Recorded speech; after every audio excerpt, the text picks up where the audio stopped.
시사 인물 토크쇼 한 분만 판다.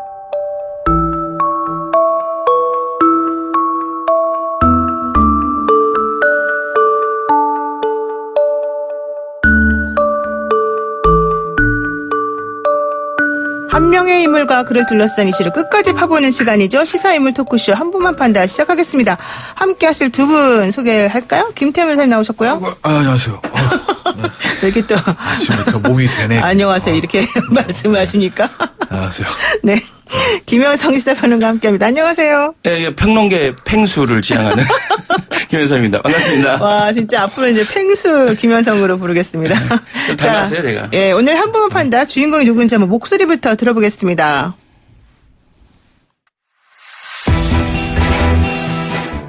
정세균 의원이 국회의장으로 당선되었음을 선포합니다. 여소야대 다당 체제 하에서 국회의장에게 부여된 막중한 소임에 최선을 다하여 국민에게 힘이 되는 국회를 만드는 데 제 모든 역량을 바치겠습니다. 네, 정세균 국회의장은 쓴소리를 했습니다.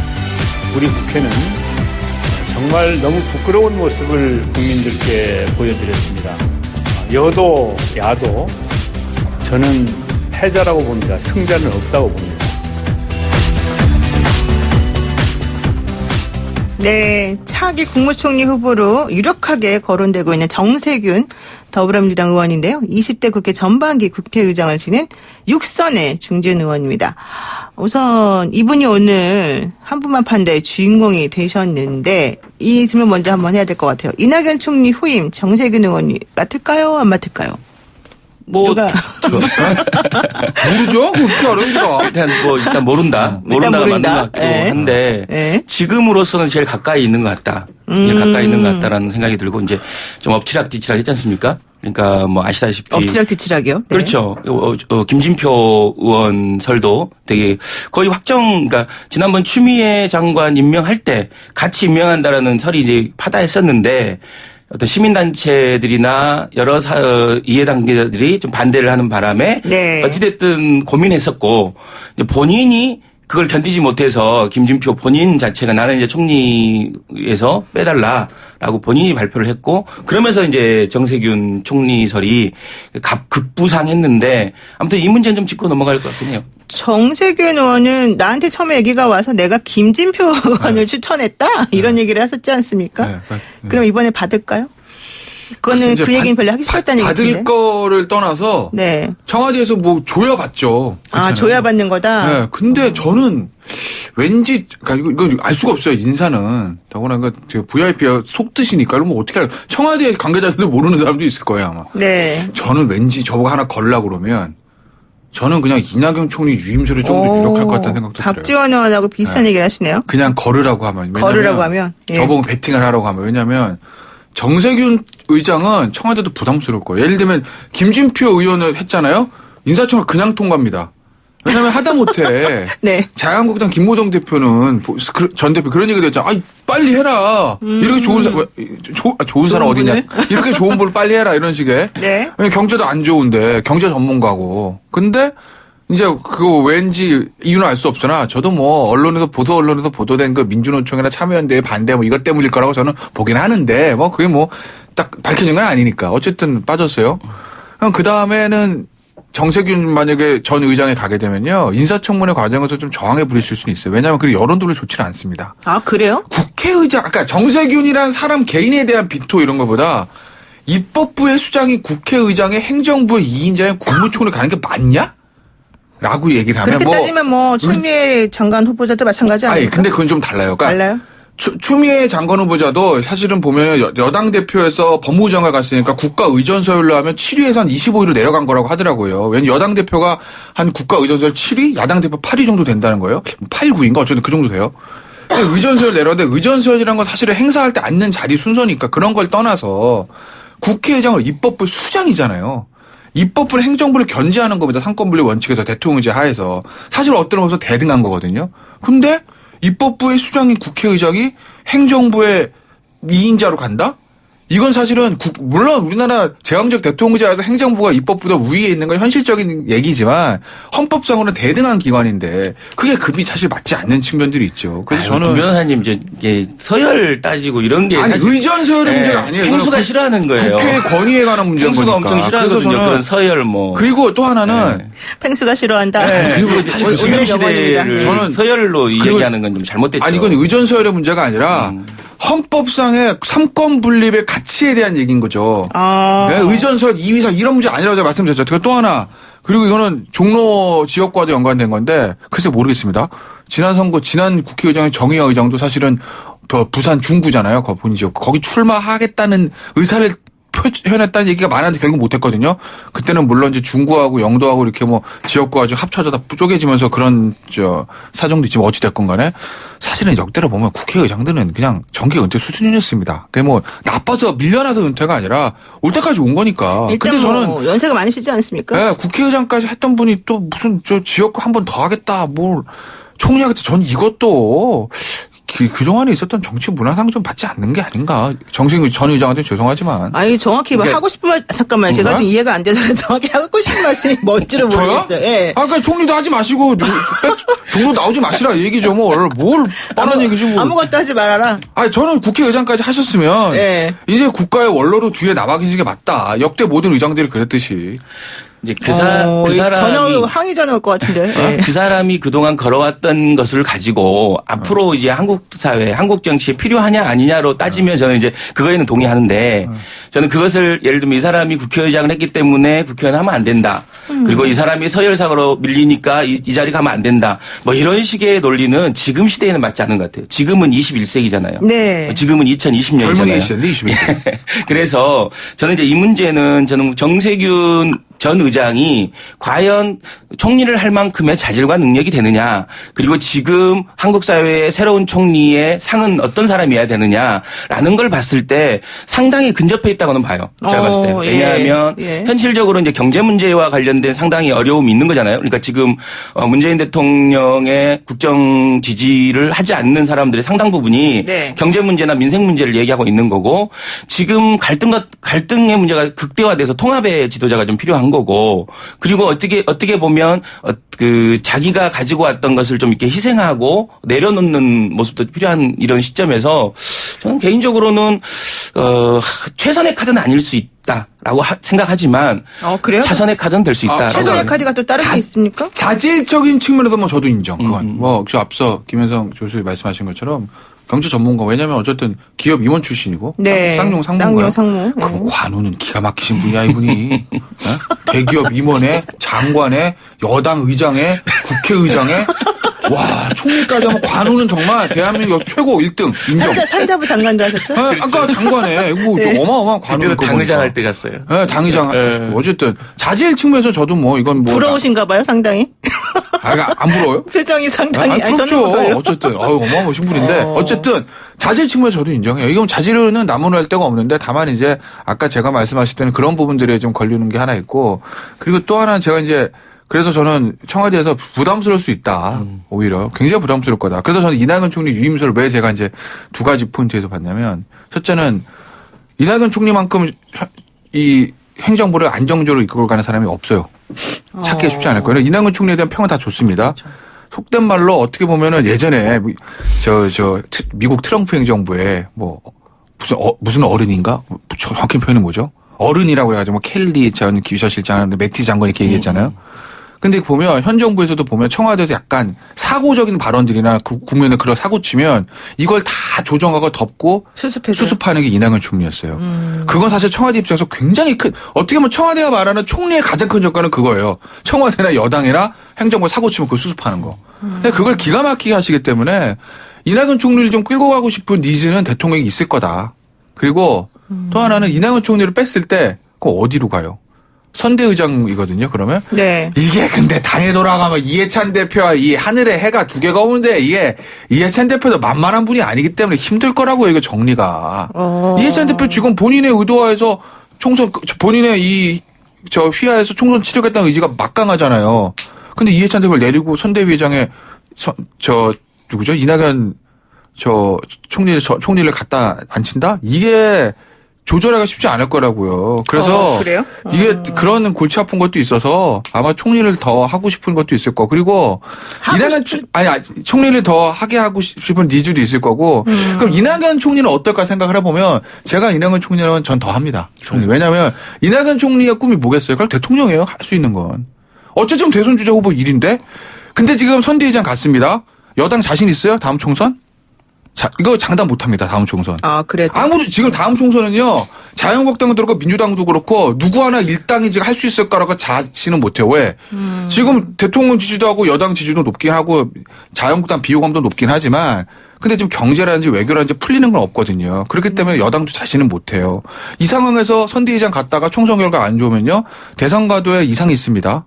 그렇기 때문에 아마 총리 좀 더 하시다가 나중에 들어오시는 게 저는 낫다. 그래도 당 차원에서 지지도는 많이 차이가 나는 거 아닌가요? 오히려 아니 그렇긴 하지만 저는 자신은 못할 거라는 거죠. 워낙 자신 밑바닥에 경제나 이런 것 좋지는 않으니까. 저는 이제 김태현 변호사님에 대해서 완전 반대예요. 김태현 변호사님 속마음이 나타나는 거 아닌가? 그리고 이제 어떻게 보면 김태현 변호사님의 정말로 바람일지도 있는데. 아니 제가 자유한국당 장담 못한다고 비호감도 저는 그러니까. 이제 두 가지 문제인 것 같아요. 네. 하나는 본인 스스로도 원할 거다. 이낙연은 유임되지 않을 길 원할 거다라는 그러니까 거고. 저도 그렇게 생각하는데. 그리고 청와대 입장에서도 이낙연 지금 총리로 유임시키는 것 자체가 결국은 지금의 정국을 끌고 가는 이어지게 하는 거라서 지금 국면 전환의 시기가 좀 한번 필요하다. 그건 총리 정도의 교체 아니면 지금 유재수 문제라든가 조국 문제라든가 어찌됐든 좀 이렇게 좀 고여 있는 느낌이 있거든요. 네. 한번 털고 가야 된다라고 봤을 때 총리 교체를 통해서 뭔가 일신해야 된다. 2020년은 새로운 모습으로 문재인 정부를 시작해야 된다라는 게 이제 있는 거고요. 네. 또 이낙연 총리 입장에서도 말씀대로 대선을 꿈꾸고 있다라면 뭔가 희생하는 모습이 필요하죠. 만약에 지금 김태현 변호사가 말하는 그 총선의 불확실성이 있기 때문에 오히려 이낙연 지사를 하는 모험해 볼 필요가 있다. 그리고 정치는 결국은 자기가 뭔가 주도해서 만들어내는 것으로 평가받는 거거든요. 네. 그래서 저는 이제 자기가 내려놓고 만약에 그렇게 갔을 때 그 희생적인 것들을 어떤 정당 안에서 인정해 줄 거고 그리고 내년 총선을 어떻게 봐야 되느냐. 그러니까 문재인 정부를 평가하는 총선으로 만들어야 되느냐 아니면 다음 정부를 만드는 미래에 투표하는 걸로 만들어야 되느냐. 왜냐하면 다음 2020년 총선은 네. 다음 대선까지 이어지는 거거든요. 그래서 이제 다음 대선 주자가 나오지 않으면 이게 이제 과거 선거가 돼버리거든요. 문재인 정부 평가만 하다 끝나는 선거가 되는데 그렇죠. 이낙연 총리가 나오는 의미는 미래의 권력에 대한 투표가 되는 거예요. 다음에 이낙연이라는 사람이 있구나. 우리 진보 진영에서 다음 차기에 권력의 연속 집권, 그러니까 진보 집권의 연속성을 가지고 갈 수 있겠구나. 라는 희망을 주기 때문에 우리 지지층을 굉장히 결집시킬 수 있어요. 그래서 저는 이낙연 총리의 등판은 필연적인 것이다. 그리고 어떻게 보면 총선에서의 정말로 모든 걸 걸어야 되는 상황이잖아요. 네. 그래서 모든 전력을 다 합친다는 의미에서 보면 이낙연 총리 스스로도 그렇고 청와대도 그렇고 유임시키지는 않을 것이다라는 게 이제 제 생각입니다. 어때요?